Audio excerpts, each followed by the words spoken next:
Paper 6 દાખલા number 21 બિંદુઓ 4 - 3 અને 8 5 ને જોડતા રેખાખંડનું 3:1 ગુણોત્તરમાં અંતર્વિભાજન કરતા બિંદુના યામ શોધો। ધ્યાન આપજો ભાઈ, લાઈન આપણે ધારી લઈશું। શું ધારી લઈશું? ધારો કે બિંદુઓ અહીંયા એ લખવાનું 8 4 - 3 અને B 8 5 ને જોડતા રેખાખંડ અહીંયા લખવાનું AB નું 3:1 ના ગુણોત્તરમાં અંતર્વિભાજન કરતા બિંદુ PXY છે। જોઈ લો, ધારો કે બિંદુઓ 8 4 - 3 અને B 8 5 ને જોડતા રેખાખંડ AB નું 3:1 ના ગુણોત્તરમાં અંતર્વિભાજન કરતો બિંદુ PXY છે। આપણે દોરી કાઢીએ। 8 4 - 3 B 8 5 અંતર્વિભાજન કરતો બિંદુ PXY 3:1 આશરે લેવાનું છે। 3 એટલે અહીંયા 3 ભાગ ને 1 ભાગ એવું આપણે ચોક્કસ બતાવવાનું।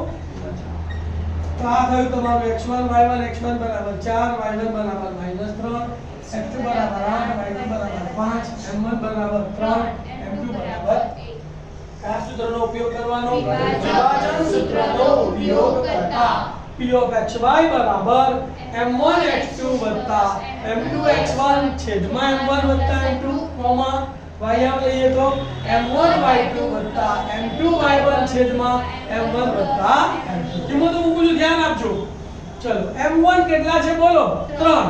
તો 3 ગુણ્યા x2 એટલે 8 તો 3 ગુણ્યા 8 વત્તાના વત્તા m2x1 m2 એટલે 1 અને x1 એટલે 4 તો 1 ગુણ્યા 4 છેદમાં m1 m2 3 1 તો 3 1।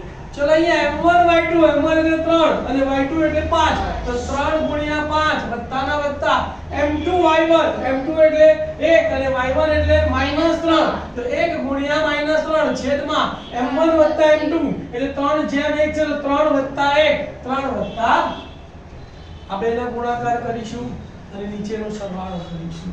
8 તારીખ 24 વત્તા 4 1 4 છેદમાં 3 ને 1 4 કોમા 3 5 15 વત્તા છે પણ અહીંયા પ્લસ માઈનસ 3 1 3 એટલે -3 3 ને 1 4 કૌંસની બાકી બધું એમનું એમ 24 વત્તા 4 એટલે અહીંયા 28 છેદમાં 4 15 માં 3 ગયા તો 12 છેદમાં 4 4 સિત્તા 28 એટલે અહીંયા 7 આવશે 4 તારી 12 એટલે અહીંયા 3 આવશે તો અંતર્વિભાજન કરતા બિંદુના યામ 7 3